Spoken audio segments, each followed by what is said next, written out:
lasserons jamais, Éternel, de te dire merci pour ta grâce. Après ce chant, ne t'attends pas qu'on parle du mystère de l'ombre derrière la croix. Non, on va parler de la grâce. C'était juste une introduction. J'aimerais remercier l'Éternel pour ce dimanche. C'est un dimanche comme il n'y en a pas eu et je bénis Dieu pour cela. Je le remercie pour l'occasion qu'il m'accorde. Je remercie également Papa. Quoique étant absent, il est ici représenté par le pasteur Grace. Je remercie le Père que nous avons. Je remercie Maman Toti. Je remercie toute l'équipe autour du pasteur pour la bonne humeur, pour le mentorat, pour l'émulation. Je remercie tous les pasteurs. Je remercie tous les membres du comité restreint. Je vous remercie d'avoir répondu présent en ce dimanche. Dieu vous bénisse abondamment, présent ici ou sur les réseaux sociaux, que Dieu vous bénisse. Merci également à tous les ouvriers à l'œuvre sans qui ce culte n'aurait pas pu avoir lieu. Merci à ceux de la technique, de l'intercession, du protocole. Que Dieu se souvienne de vous. Amen. Nous allons baisser nos têtes avant de passer à l'écoute de la parole. Tendre Père, je te bénis et je te remercie. Si je me tiens là, Seigneur, ce n'est pas parce que je l'ai mérité, c'est simplement à cause de ta grâce. Et ce matin, je te demande encore une fois, Éternel, de m'accorder ta grâce afin que je délivre le message que tu as placé dans mon cœur. Je désire simplement être un instrument entre tes mains de valeur, Seigneur. Du reste, Saint-Esprit, je t'accompagne. Que je ne prêche pas, que ce soit toi qui le fasses. Que l'homme se taise et que tu parles au travers de l'homme. Gloire et louange te soient rendues, Père. Accorde-moi cette grâce de ne pas aller en dehors de ce que tu as prévu et que tout se fasse pour la gloire de Dieu. Amen. Ok. Alors, comme je l'ai dit, en ce dimanche, nous allons parler de la grâce et nous allons particulièrement parler de 5 exigences de la grâce. 5 exigences de la grâce. Il y en a plusieurs, je nous l'accorde, mais ce matin, Dieu m'a mis à cœur uniquement de parler de 5 exigences de la grâce. Mais avant d'aller plus loin, j'aimerais nous demander d'avoir de quoi noter, que ce soit votre téléphone, que ce soit un carnet ou que sais-je, mais ayez de quoi noter. Et qu'est-ce que je vous demanderai de noter? Je vous demanderai de noter une liste numérotée. Sur cette liste, vous allez écrire durant tout ce culte ce qui vous viendra à l'esprit en ce qui concerne les manières dont Dieu doit vous montrer son amour. Vous estimez que Dieu, vous voulez que Dieu vous montre son amour. Je vais vous demander durant le culte, sentez-vous vraiment libre et commencez à écrire. Je veux que Dieu me montre son amour de telle manière. Je veux qu'il m'accorde un enfant, qu'il m'accorde le travail. Je voudrais vraiment que vous le fassiez et juste avant la fin de mon intervention, je vous dirai de quoi il s'agit. Quelqu'un a déjà de quoi noter? Ok. Alors nous pouvons y aller. Les 5 exigences de la grâce. Par définition, une exigence est une obligation. Et hormis une obligation, c'est également une nécessité impérieuse. Donc lorsque nous parlons des 5 exigences de la grâce, ça veut simplement dire que ce sont les 5 obligations de la grâce.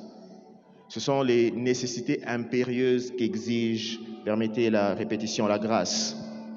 Mais avant d'aborder les 5 exigences sur la grâce, je voudrais que nous revoyions ensemble, de manière très brève, les définitions de la grâce. La première définition, c'est celle de la faveur imméritée.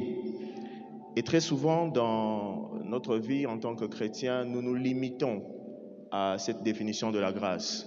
nous nous limitons à dire que la grâce est une faveur imméritée. La Bible ne le contredit pas, la Bible le dit même dans Éphésiens à partir du verset 8 du chapitre 2. Éphésiens 2, 8 à 9.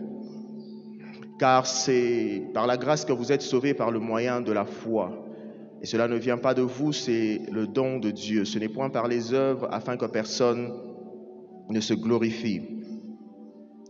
Mais il n'y a pas que la faveur imméritée. La grâce va au-delà de cela. La deuxième définition de la grâce que nous n'évoquons pas le plus souvent, c'est celle de la puissance agissante de Dieu. Et cela, nous le trouvons dans le livre des Actes, chapitre 4, verset 33. Acte 4, 33, la Bible dit ceci. Les apôtres rendaient avec beaucoup de force témoignage de la résurrection du Seigneur Jésus et une grande grâce reposait sur eux tous. Alors, durant cette intervention, j'aimerais que nous gardions tous à l'esprit ces deux aspects de la grâce. Faveur imméritée ainsi que puissance agissante. Et lorsque, bien aimés, nous sommes conscients de la grâce de Dieu, la faveur imméritée de Dieu dans nos vies, et que nous nous plions aux exigences de la faveur imméritée, qu'est-ce qui se passe, bien aimés? Eh bien, nous déclenchons la puissance agissante de Dieu. Ce matin, j'aimerais qu'au-delà de cette faveur imméritée dont tu es déjà conscient, j'aimerais que tu goûtes, que nous goûtions. Si nous l'avons déjà goûté, gloire à Dieu, mais que nous goûtions davantage à la puissance agissante de Dieu. Parce que voyez-vous, bien-aimés, nous vivons dans le monde et dans le monde, il y a un rapport de force. Tu ne peux pas traverser la vie tout en ne comptant que sur la faveur imméritée. Faveur imméritée, oui, tu l'as, mais tu dois également être puissant. Quelles sont les 5 exigences? La première, c'est l'excellence. Ceux qui me connaissent savent que j'en parle et j'en parlerai encore et toujours. Je ne me lasserai jamais d'en parler. Pourquoi? Parce que en parler m'oblige à vivre ce que je prêche. En parler m'oblige à vivre ce que je prône.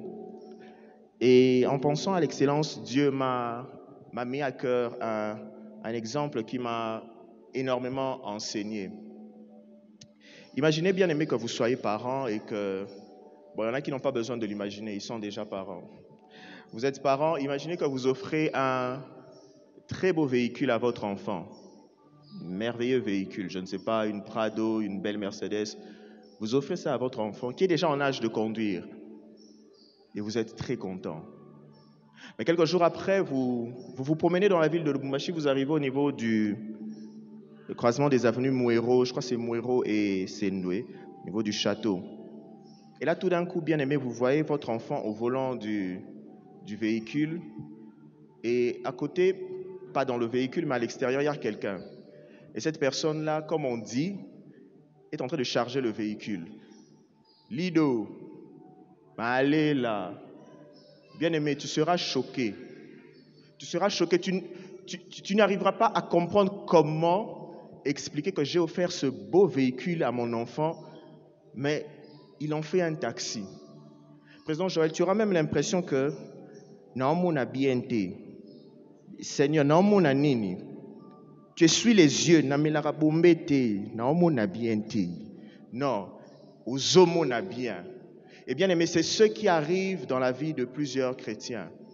Alors que Dieu nous offre de merveilleuses choses et que ces choses sont censées être utilisées de manière excellente, alors que ces choses sont censées nous faire du bien, qu'est-ce que nous en faisons? Nous les avilissons, bien-aimés. Nous les réduisons à rien, bien-aimés. Et ce n'est pas ce que Dieu veut. Ce que Dieu veut, c'est que tu utilises la grâce qu'il te donne et que cela produise l'excellence dans ta vie. Jacques 1,17 dit ceci: « Toute grâce excellente et tout don parfait descendent d'en haut, du Père des Lumières, chez lequel il n'y a ni changement, ni ombre de variation. » La grâce est un cadeau de valeur que seuls les ignorants négligent et méprisent. Je suis conscient de la grâce de Dieu dans ma vie, bien-aimé, et je peux vous assurer que je ne la mépriserai pas et que je ne la négligerai pas. Et j'ose espérer que c'est également le cas pour toi.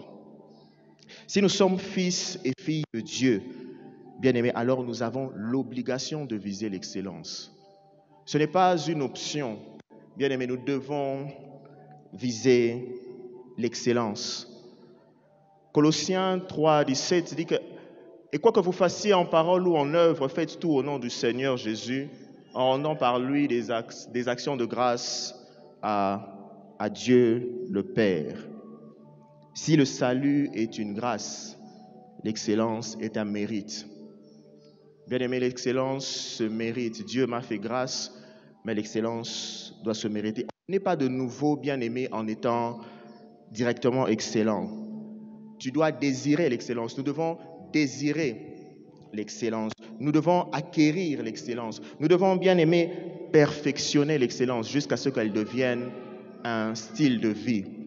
Jusqu'à ce qu'on n'ait plus besoin que tu dises « je suis excellent », mais que juste par la qualité de ta vie, que l'on dise que tu es excellent.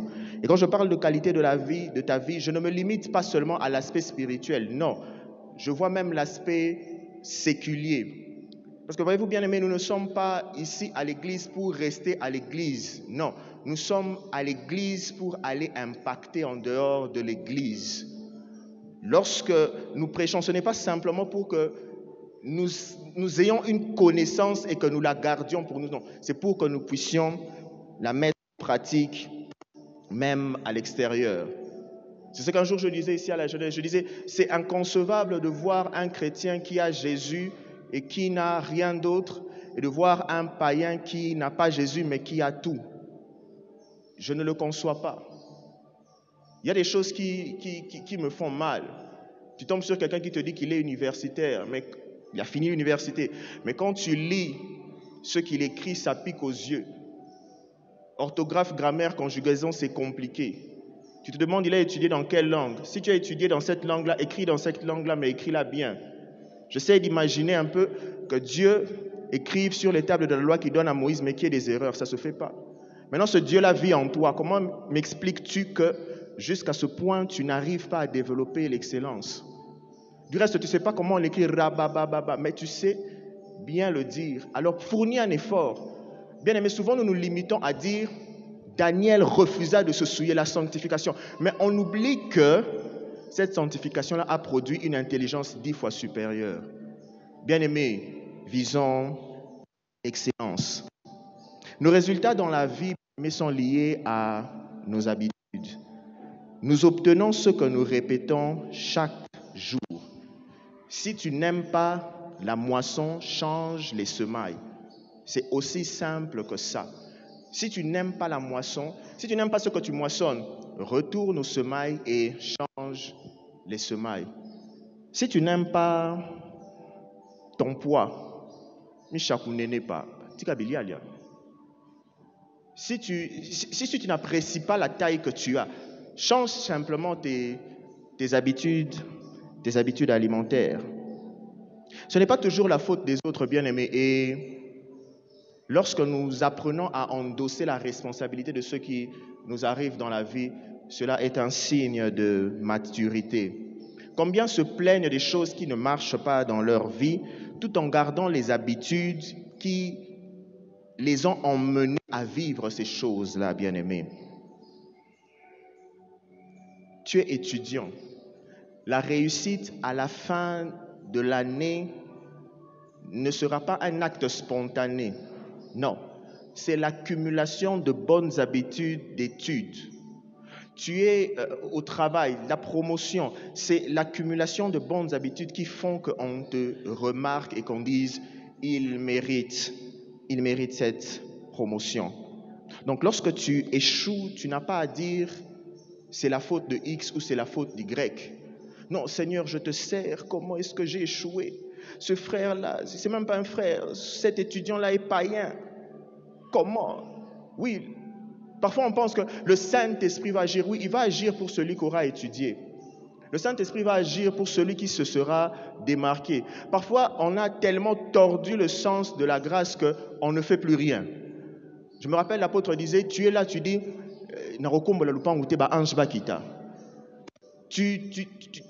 tu amènes la grâce dans une dimension qui ne concerne même pas la grâce.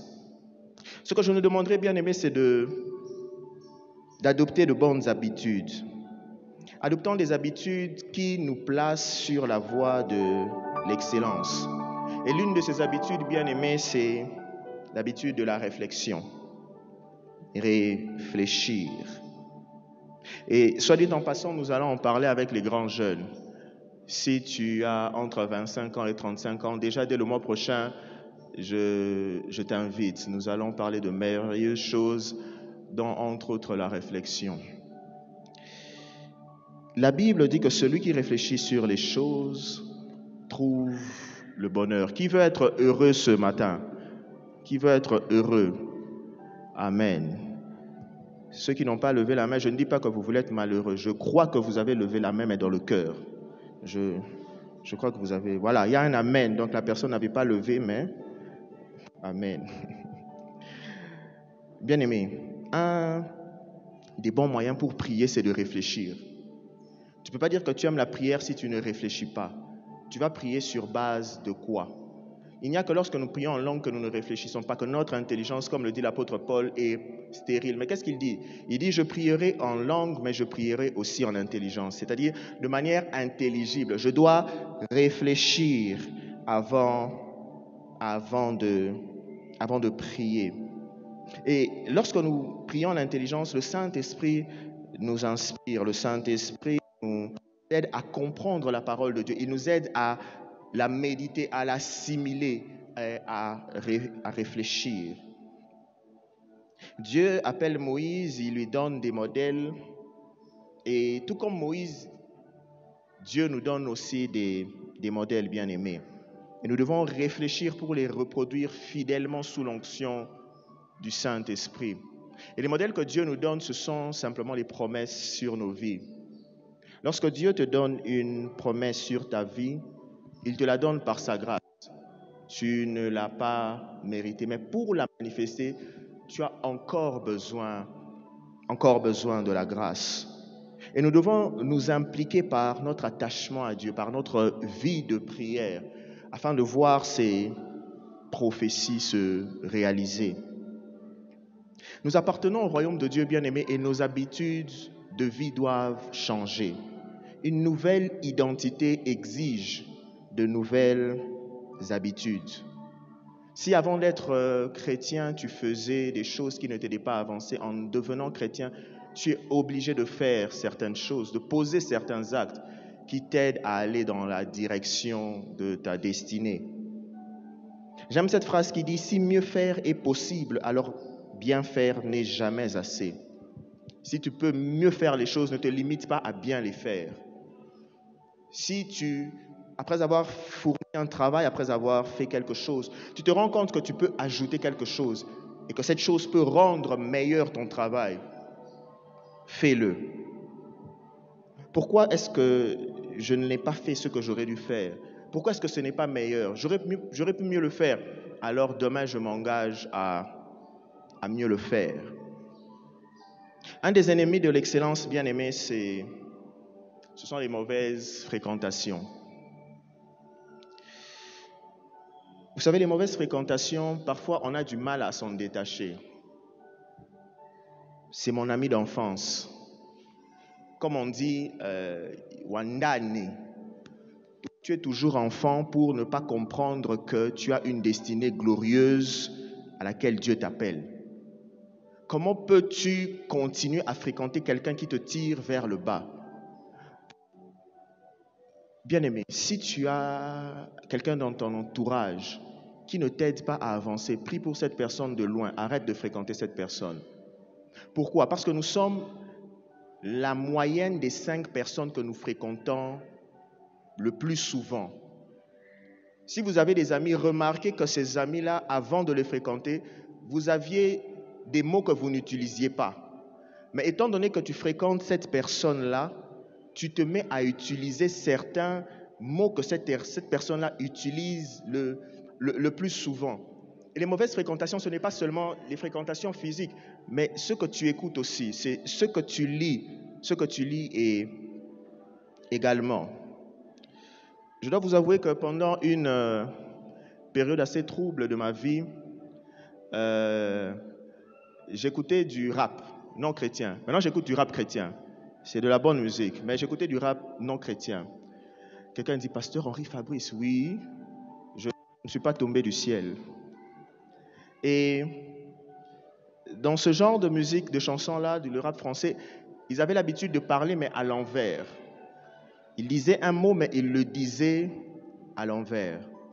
Et j'avais remarqué que plus j'écoutais cette musique-là, plus durant la semaine, tu te retrouves et tu te mets à parler comme ça. Wesh cousin, c'est comment cousin? Frère, tu es au Congo, calme-toi. Voyez un peu. Et tu as tellement fréquenté ça, si je peux utiliser le terme, que ça devient une partie de toi. Et parfois, on a une fausse compassion. Pasteur, Sokinati qui est, non, Aza Amanzambe, Aza Amnayote. Laisse Dieu prendre en charge cette âme-là. Ce n'est pas à toi de le faire. Parfois, à cause de fausses compassions, bien-aimé, tu rates ce que Dieu a prévu pour toi. Alors, si tu sais que tu es dans ce cas, prie pour cette personne, aime-la de loin. Après tous les conseils que tu lui as donnés, à Oboyo changer, prie de loin pour cette personne. Comme je le disais, nous avons l'obligation de viser l'excellence. Ce matin, je t'en supplie. Ton Père Céleste t'offre une très belle voiture, n'en fais pas un taxi. Tout le monde a arrêté. Maléla, Lido, s'il te plaît, bien-aimé. On entre dans le véhicule, il est climatisé, on est à l'aise. Bien-aimé, ne foule pas aux pieds la grâce de Dieu. Il la veut excellente dans ta vie. Et lorsque tu es excellent, cela entraîne une deuxième chose. Cela entraîne ta productivité, cela entraîne ta rentabilité. Quelqu'un peut se poser la question, pasteur, pourquoi parler de rentabilité alors qu'il s'agit de la grâce? Pourquoi est-ce que, alors que la grâce est gratuite, on doit parler de la rentabilité? Pasteur, Esaïa Ophélie, pourquoi? Eh bien, bien-aimé, j'aimerais te dire ce matin que la gratuité de la grâce va de pair avec la rentabilité de la grâce. Le pasteur le dit parfois, Dieu est un peu comme un homme d'affaires. Il ne fait pas les choses pour rien.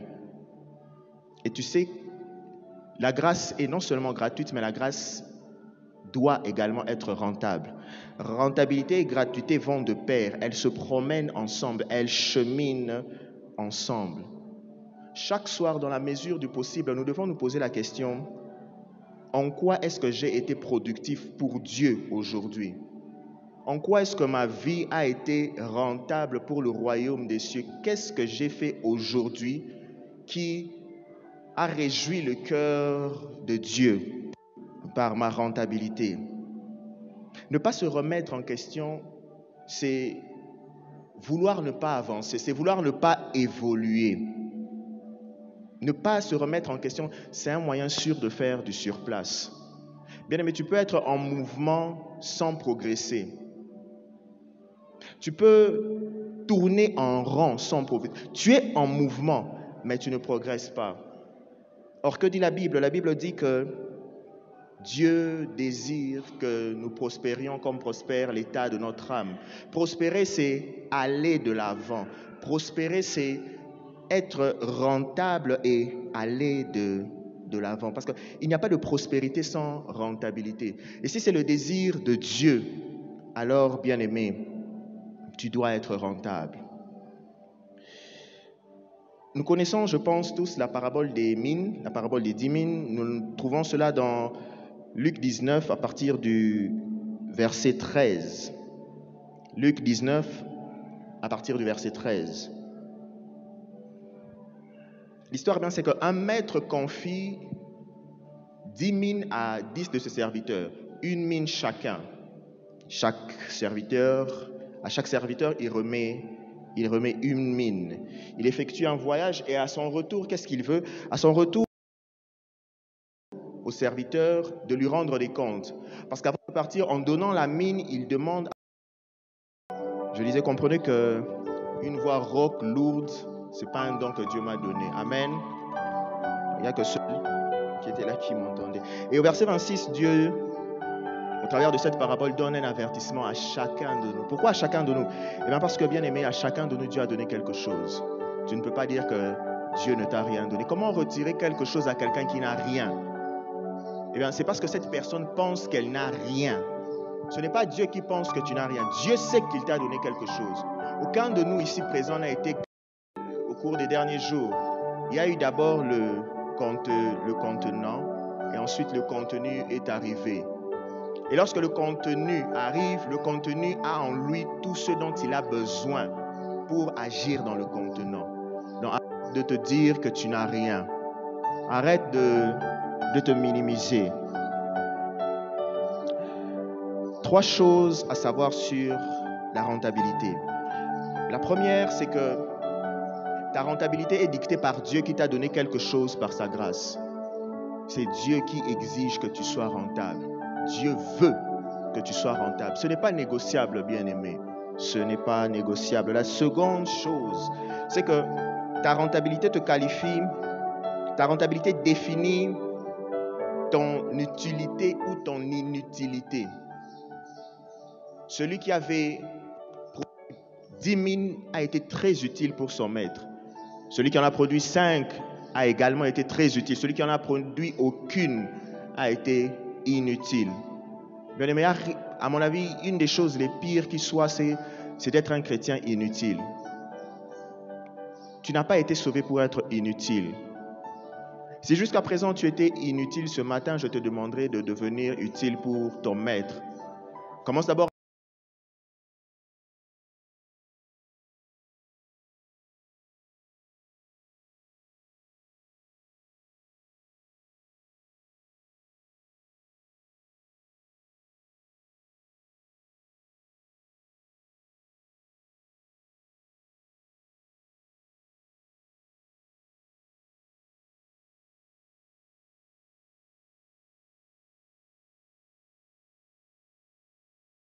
Ayant reçu gratuitement, nous devons fructifier l'investissement divin de Dieu dans nos vies.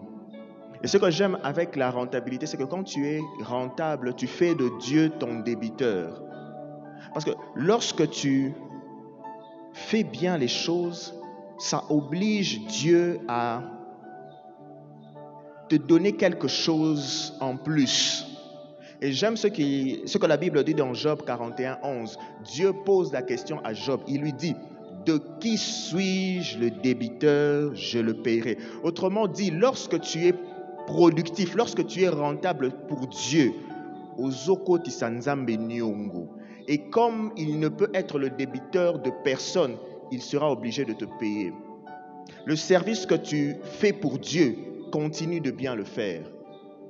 Ta vie qui est utile au royaume des cieux, qui est utile à l'avancement du royaume des cieux, qu'elle continue à l'être. Et Dieu te fera énormément de bien.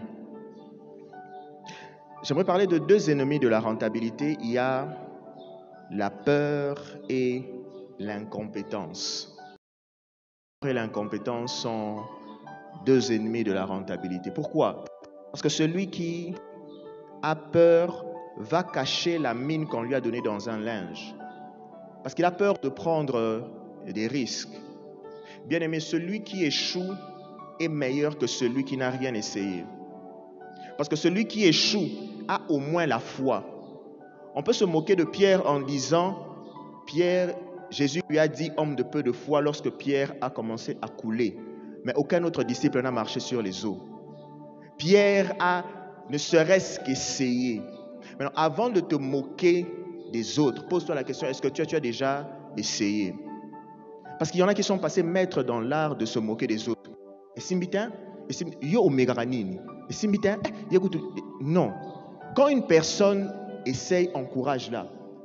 À défaut d'encourager la personne, ferme ta bouche, dis-le au moins dans ton cœur. Et nous aussi, quand on nous dit des choses, apprenons à sélectionner. Tout le monde ne nous aime pas.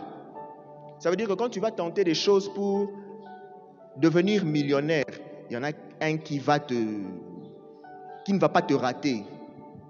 Na Congo yo penza, na ozala millionnaire en franc congolais. Non. Quelqu'un qui va chercher à te tirer vers le bas. Mais bien aimé, ne prête pas toujours attention à cela. Et lorsqu'on a tout le temps peur, ça attise la colère de Dieu. Dieu se pose même la question, c'est mon enfant ou c'est pas mon enfant? Il me connaît, elle me connaît. Qu'est-ce qui se passe? La foi, bien aimée, n'implique pas l'absence de peur. J'ai peur, mais j'avance parce que Dieu a dit. Comme le disait le pasteur Zaché, les œuvres du commencement, Dieu te bénisse. Bien aimé, quand Dieu a dit, en lingala, on dit quoi? Mais barokata on pété parce que Dieu a dit. Alors bien aimé, arrêtons d'avoir peur. Ce matin, qu'est-ce qui te fait peur? Ce matin, qu'est-ce qui t'empêche d'avancer? Qu'est-ce qui t'empêche de savoir que la grâce de Dieu est sur toi? Qu'est-ce qui t'empêche, bien aimé? Incompétence. Au risque de choquer quelqu'un, ce matin, la compétence n'est pas naturellement liée à notre identité chrétienne. Tu peux trouver un chrétien, il est à la fois chrétien et à la fois incompétent. Tout comme tu peux trouver un païen qui est païen, mais très compétent. Qu'est-ce que ça nous enseigne? Eh bien, ça nous enseigne que la compétence s'acquiert. Je pense que le président Joël chantait très bien dès le départ. Ou encore que Papa Marc chantait très bien dès le départ. Ou encore moi que vous voyez ici, je parlais bien dès le départ. C'était compliqué au départ. Ceux qui me connaissaient peuvent voir avec la grâce de Dieu comment est-ce que nous arrivons à évoluer. Je le disais, je remercie Dieu pour le comité autour du pasteur ainsi que le pasteur lui-même, parce qu'à travers les remarques, nous apprenons à évoluer. Et si tu n'aimes pas les remarques, il faut te repentir. Quand quelqu'un vient te faire une remarque constructive, aligné ngate, à combattre, encore à l'église on adore ce terme-là, à combattre le ministère. Non, on vient simplement t'expliquer que les choses ne se font pas de cette manière-là. On veut t'aider, on ne te combat pas. Ne soyons pas de ceux dont il n'y a que l'âge qui avance dans la vie. Tout est bloqué. Il avait 25 ans hier, 5 ans après il a 30 ans, mais son intimité avec Dieu est restée là. Mais son intelligence est restée là, mais son instruction est restée là. Il n'y a que l'âge qui avance. Tu ne t'informes pas, tu ne lis pas ta Bible, tu ne lis pas seulement la Bible, tu ne lis pas autre chose. Bien-aimé, mais tu développes l'incompétence, bien-aimé. Le pasteur Grace Soumbela en a parlé ici, il a parlé de demain. Bien-aimé, on a droit à certaines choses. Non. Bien-aimé, aujourd'hui, si Dieu avait décidé que tu sois aujourd'hui en Afghanistan, tu aurais compris qu'il faut dire merci à Dieu même pour ce culte. Tu ne te serais pas réveillé en te disant je vais aller pour voir que les gens voient comment je suis bien habillé. Non, tu aurais commencé par dire Seigneur, merci.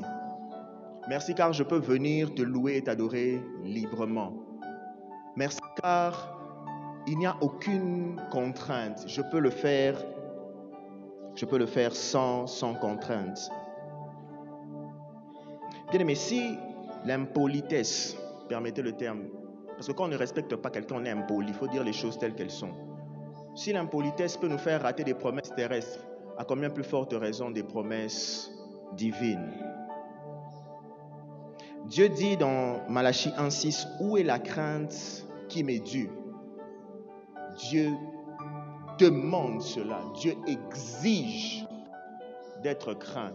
Il exige d'être honoré. Il exige d'être respecté. Je ne choisis pas de craindre Dieu parce que Dieu m'a béni. Et ce matin, j'aimerais dire, je pense qu'il faudrait même changer cette façon de parler. Mikolo Nzamba Pambolinga, Dieu m'a béni. Quand tu dis que Dieu t'a béni, c'est parce que tu as vu quelque chose de matériel. Donc ça veut dire que hier, Dieu t'avait sous-béni parce qu'il ne t'avait rien donné. Mais tu ne te rends pas compte que le souffle de vie, ce n'est pas parce que ton téléphone, ton alarme a sonné. Non. Le fait que Dieu t'ait réveillé, c'est déjà en soi une bénédiction. Donc toi tu dis, Pastor Mikolo Nzamba, pas molinga, parce que tu as acheté une voiture. Donc hier, parce que tu étais à pied, Dieu t'avait sous-béni. Et demain, parce qu'aujourd'hui tu as une voiture, si je peux dire basse, demain parce que tu auras une Jeep, tu vas venir, Pastor, Dieu m'a surbéni. Non, Dieu nous bénit tous les jours. Simplement nous disons, Dieu m'a béni parce que cette bénédiction-là rencontre la joie de mon cœur. Même quand ça ne rencontre pas la joie de ton cœur, Dieu t'a béni. Et ça m'étonne parfois, tu trouves quelqu'un, tu dis, mon frère, ces jours-ci on ne te voit plus à l'église, mais qu'est-ce qui se passe? Ça fait autant de mois qu'on ne te voit plus. Mon cher, mon frère, cette voix-là avec laquelle tu parles, c'est Dieu qui t'a béni.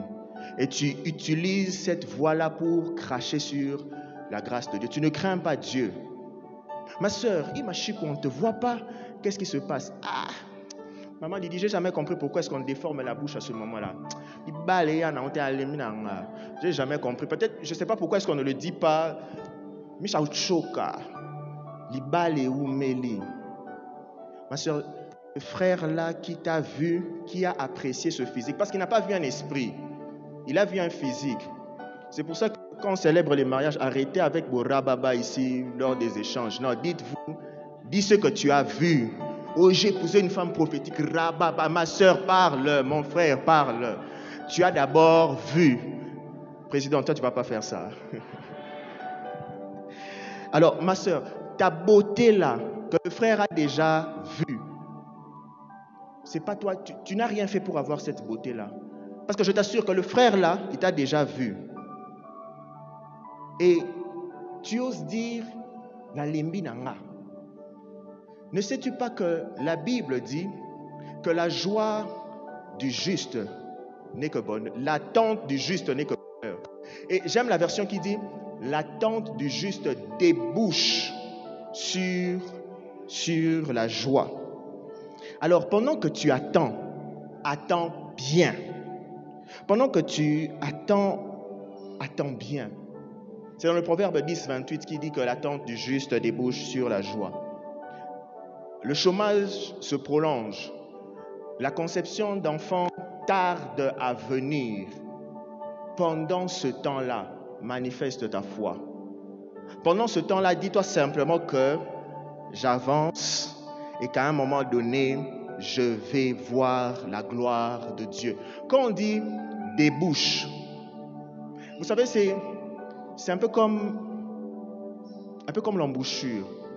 Quand on parle de l'embouchure du fleuve Congo, ça avance, c'est assez étroit, mais quand ça arrive et que ça veut se jeter dans l'océan, bien aimé, c'est puissant. Donc, le temps que tu attends, tu as l'impression que les eaux sont mais sache que ça va déboucher quelque part. Et quand ça va déboucher, bien aimé, Barotuna, Asimbi, non, Asimbité, c'est la grâce de Dieu. Ma crainte de Dieu bien-aimé n'est pas conditionnée par l'accomplissement ou la concrétisation des promesses de Dieu dans ma vie. Non, je crains Dieu parce qu'il me fait grâce. Je crains Dieu parce que je l'aime. Je crains Dieu et ma crainte de Dieu n'est pas conditionnée. C'est une obligation. L'impatience, bien-aimé, est un ennemi de la crainte.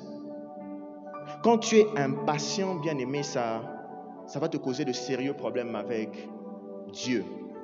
Et en plus de l'impatience, il y a l'habitude du sacré. Tu es impatient, liba les eaux, mais la chômage, tu commences à te compromettre. Entrer en contradiction avec ta grâce de Dieu. Et quant à l'habitude du sacré, quand j'y ai songé, Dieu m'a parlé de deux personnages. Ils avaient été choisis par la grâce. Ils n'avaient rien fait. Mais ils ont été disqualifiés par Dieu. Et c'est même Dieu qui les a tués. Pourquoi? Parce qu'ils avaient perdu le sens du sacré. De qui s'agit-il? Il s'agit des fils d'Aaron, Nadab et Abihu. Lévitique 10. Nadab, Abihu. Votre tribu n'est pas la meilleure des tribus d'Israël. Non. Vous avez été choisi par grâce. Votre ancêtre Lévi était un homme colérique. Avec votre oncle Siméon, ils ont pratiquement décimé toute une ville. C'était des hommes méchants, des hommes colériques. Mais par sa grâce, Dieu dit, c'est vous que je choisis pour me servir. Vous êtes au service de l'Éternel, mais vous vous habituez au sacré et vous devenez négligent. Vous vous habituez au sacré et vous en oubliez même d'honorer et de respecter Dieu. Tellement que vous êtes habitué, vous faites ce qu'on dit beaucoup moins au bétango dada. Quand vous lisez l'histoire de Nadab, c'est parce qu'ils avaient amené un feu étranger. Bien aimé, c'est tellement comment va procéder. Mon cher, mbaboulane zap, ya parfum zap, ya na, ya tokota to bétango chaud. Ko béta chaud.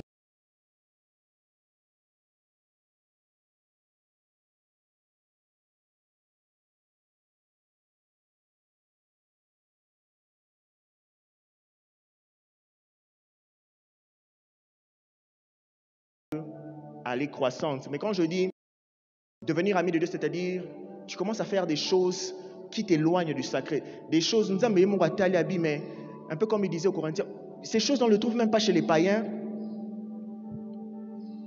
Et la ponctualité, c'est même un signe de crainte de Dieu.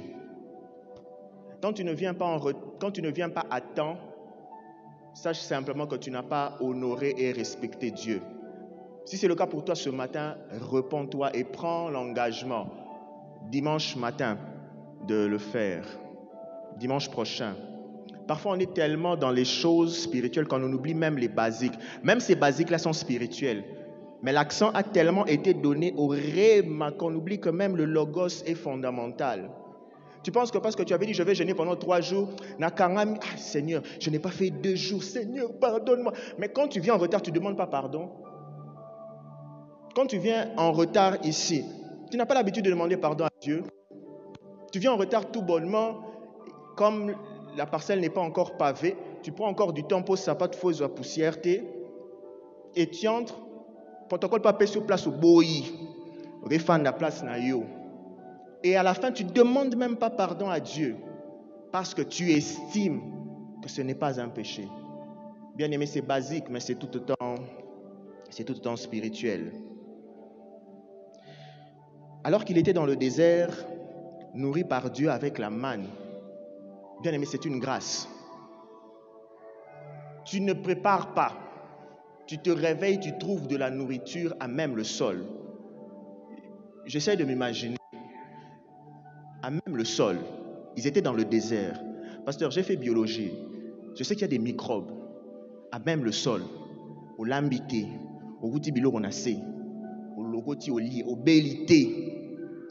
Mais écoutez ce que le peuple dit dans Nombre 21:5. Le peuple se permet de traiter la manne de nourriture misérable. Il dit, notre âme est dégoûtée de cette nourriture misérable. Bien aimé, j'essaye de réfléchir comment est-ce que ce peuple en est arrivé là. Comment est-ce que Dieu te donne quelque chose et tu dis que cette chose est misérable et tu dis même que tu es dégoûté de ce que Dieu t'a donné. Comment vous pensez que Dieu a réagi? Dieu a dit, bon, lembi man, offrons-leur du filet de capitaine. Non, bien aimé, Dieu n'a pas dit ça. Dieu s'est énervé et Dieu a envoyé des serpents brûlants. Donc, sache que quand tu méprises la grâce de Dieu, tu ne fais qu'attiser la colère de Dieu. Et quand ça arrivera à un moment donné, tu auras tellement énervé Dieu. Bien aimé, tu auras des serpents brûlants. Ça, je peux te l'assurer. Dénigrer la grâce de Dieu, ou encore, je dirais, manquer de respect à Dieu peut te faire déchoir d'une position. Il était prévu que Dieu te fasse du bien, mais tu es tellement ingrat que Dieu n'agit plus comme prévu. Dans le livre d'Esther, je pense que nous connaissons tous l'histoire, la reine Vasti a perdu sa position à cause d'une impolitesse envers son mari son époux son seigneur, juste parce qu'elle a été impolie. Le contexte, j'essaie de me l'imaginer. Le roi, après 7 jours de festivité, il est ivre, il veut montrer aux gens la beauté de son épouse et il envoie les eunuques appeler Vashti. Les eunuques arrivent, ils appellent Vashti, ils transmettent le message. Vashti, je suppose, répond insolemment. Je ne viendrai pas, il est déjà ivre. Et Vashti ne vient pas. Les eunuques rentrent, Vashti, le roi est furieux. Et ce matin, j'aimerais te dire, bien-aimé, que pour chaque offense, chaque fois que tu refuses de te soumettre aux exigences d'un supérieur, il y aura toujours un Memoukan. Memoukan, c'est qui? Memoukan, c'est le prince qui a dit au roi, Vashti, si on la laisse comme ça va se répercuter sur nos épouses. Toutes les femmes dans le royaume deviendront têtues. Voilà ce qu'il faut faire. Ôte-lui la dignité de...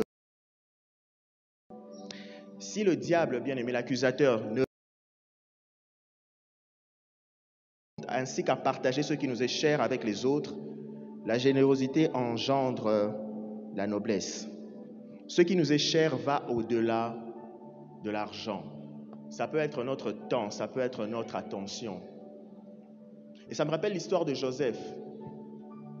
Lorsque vous lisez son histoire, la première fois que Joseph interprète des songes avec précision, c'est lorsqu'il est dans la prison. Les fois d'avant où il a eu des songes, ce sont ses frères et son père qui ont eu à l'interpréter. C'est ce que la Bible nous dit. La Bible ne me dit pas que Joseph avait déjà interprété ses songes. La première fois qu'il interprète son songe, les songes des autres, ce sont les songes du panetier et de l'échanson. Et ça se passe quand? Ça se passe quand Joseph lui-même est en prison, mais qu'il fait fi de sa condition et qu'il se montre généreux en accordant de l'attention et de son temps à l'échanson et au panetier. Lorsque vous lisez son histoire, vous vous rendrez compte que Joseph commence à plus parler de Dieu dans la seconde partie de sa vie en Égypte. Tant qu'il est à côté de papa, c'est un enfant gâté, il ne parle pas trop de Dieu. Bien-aimé, tant que tu ne te soucieras que de toi-même, tu n'iras pas bien loin dans la vie. Tu iras quelque part, mais ça ne sera pas bien loin. Apprends à te soucier des autres. Apprends à être généreux. Quelqu'un a dit, un homme bon trace un cercle autour de sa famille et il prend soin de sa famille. Un homme meilleur trace un cercle autour de sa communauté et il prend soin de sa communauté. Mais un homme extraordinaire trace un cercle autour de la terre et il prend soin de la terre. Ce matin, qui veux-tu être? Qui es-tu et qui veux-tu être? Veux-tu être bon? Veux-tu être meilleur ou veux-tu être extraordinaire? C'est par grâce que Joseph a reçu ce don d'interpréter les songes, mais c'est par la manifestation de sa générosité qu'il a pu les exercer. Bien-aimé, tu as beaucoup prié, c'est vrai. Et comme Corneille, Dieu a déjà entendu ta prière. Mais ce que Dieu te demande ce matin, à ta prière, ajoute la générosité. À ta prière, va au-delà de ta condition, soucie-toi de quelqu'un d'autre. Arrête de prier pour toi, prie pour quelqu'un d'autre. En priant pour quelqu'un d'autre, Dieu te parlera de toi. Tu arrêtes de dire à Dieu des choses qui te concernent, tu dis des choses qui concernent quelqu'un d'autre, mais Dieu te parle maintenant de toi. Fais preuve de générosité. Et pour entretenir la générosité, bien-aimé, nous devons éviter 2 choses. L'orgueil et l'égoïsme. L'orgueil et l'égoïsme, bien-aimé. Je me suis toujours posé la question de savoir si les personnes orgueilleuses savent qu'elles sont orgueilleuses. Ça la ramène en co ou bien elles la inconscient. Je n'arrive pas à comprendre. Comment tu peux être imbu de toi-même tout en sachant que ce que tu as t'a été donné par le ciel? C'est aberrant, bien-aimé. C'est comme l'huile et l'eau. La grâce et l'orgueil ne se mélangent pas. C'est comme l'huile et l'eau. Tu peux pas être tu ne peux pas. Cette intelligence, cette facilité à réfléchir, cette facilité à chanter, tu ne peux pas. C'est inconcevable. Et en ce qui est de l'égoïsme, l'homme est naturellement égoïste. Vraiment, il est naturellement. Et on doit apprendre. C'est comme les enfants. Ils sont naturellement égoïstes. Moi d'abord, non. Et on apprend à l'enfant, ça tu dois partager. Bien-aimés, soyons généreux. Et dans un monde qui prône l'égoïsme, lorsque nous sommes généreux, ça réjouit le cœur Ça réjouit le cœur de Dieu. Mais avant de passer à la 5e exigence, j'aimerais savoir, est-ce qu'on évolue avec nos listes? Quelqu'un évolue avec sa liste? La 5e exigence, bien aimé, c'est l'atypisme. L'atypisme est défini comme ce qui est différent du type habituel. Et la grâce nous exige d'agir en ne nous conformant pas au siècle présent. Vous trouvez ça dans Romains 2, le verset 12. Tout chrétien est appelé à être atypique dans un monde pervers et corrompu.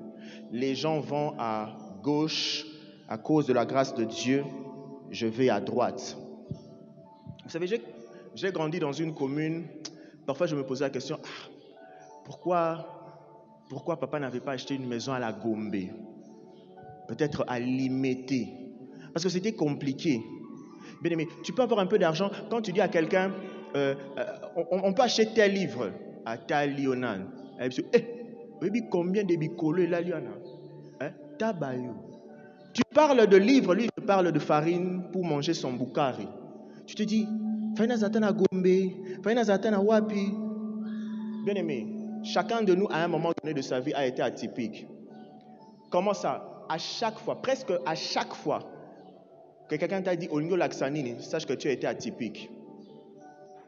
Tu dis, j'ai envie d'aller à l'université, quelqu'un te dit, dans la famille te dit, tu as un diplôme d'État. Université. Tu dis, non, moi, je veux me marier. On te dit, je sais pour ça. Tu dis, non, je vais tenir ferme. Mais ce matin, j'aimerais dire à quelqu'un, à chaque fois, la prochaine fois qu'on va te dire, c'est-à-dire, qu'est-ce que tu veux prouver? Pour qui tu te prends? Réponds à cette personne-là, Ngolou. C'est la grâce de Dieu. C'est vrai que Bisson a famille te souk à un niveau, mais on a relève Ngolou. Si cette personne est plus âgée que toi, le Bangolou n'a pas mon thème. Il ne faudra pas dire que le pasteur Henri Fabrice encourage les gens à être impolis. Ton père te dit, j'ai pas l'argent pour payer les frais. Papa Ngolou. Puis tu vas dire, oh non, c'est le pasteur. Non. Le Bangolou n'a pas mon thème. Le Bangolou n'a pas mon thème. Ngolou. La grâce de Dieu, bien-aimé, nous oblige à être atypiques. Nous ne sommes pas obligés de réfléchir comme le monde réfléchit, bien-aimé. Et deux ennemis de l'atypisme, j'en ai pris deux, l'ignorance de son identité et le conformisme. Bien-aimé, si tu ne connais pas ton identité, tu ne connaîtras pas non plus les exigences qui sont attachées à ton identité. Tu poseras des actes contraires à ton identité, simplement parce que tu ne maîtrises pas les contours de ton identité. Dans le monde, on dit nul n'est censé ignorer la loi. C'est-à-dire que si je suis congolais, je ne peux pas me dire parce que je ne peux pas poser un acte et ensuite dire je ne savais pas, mais on te présente la loi en te disant voilà ce que dit la loi.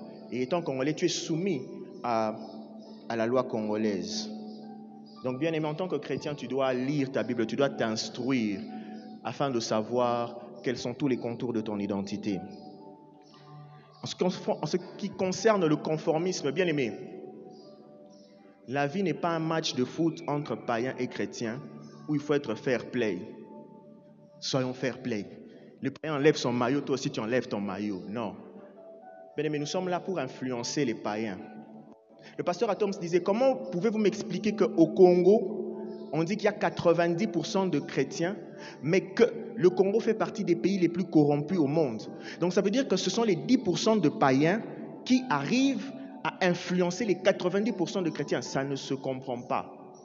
Bien-aimés, soyons atypiques.